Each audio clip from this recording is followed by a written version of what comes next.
My experience. Through conversations with Sailor Bob Adamson and the pointers he shared, I came to see that I was not the person I took myself to be. In fact, the person I assumed that I was did not even exist, except as an assumption. The entity at the center of my world, the very self around which my mind and all of its problems, questions, doubts, and issues revolved, was not and never had been present. All of those conceptual difficulties simply evaporated due to having no central point of reference any longer.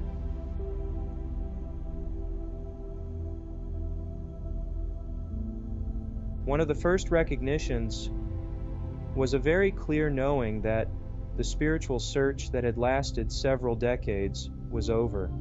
This was not because any particular goal had been attained, but because the seeker had disappeared. With the dissolution of the I am as a valid concept, any other concept which I habitually attached to that concept, such as I am this or I am that, was rendered null and void. I no longer existed as the person I assumed I was.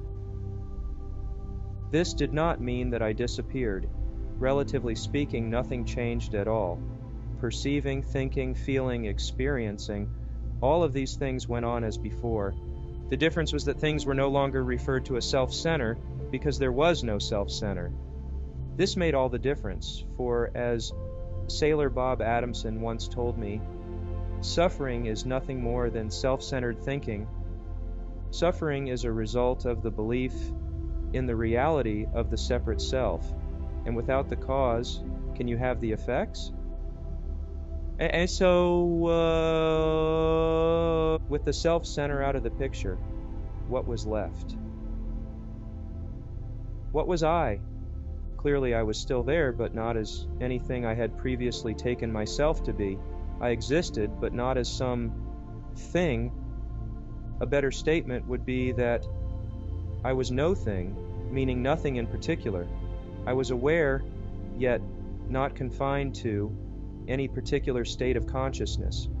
In this non-conceptual recognition, my being was vast, empty, clear, present, aware, utterly untouched by appearances, yet intimately connected to them all, naturally and effortlessly present, inescapable, beyond doubt, fearless, and free.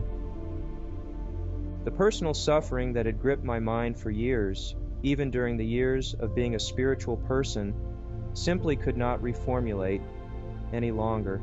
And most incredibly, this turned out to be the natural state that had been present from the start,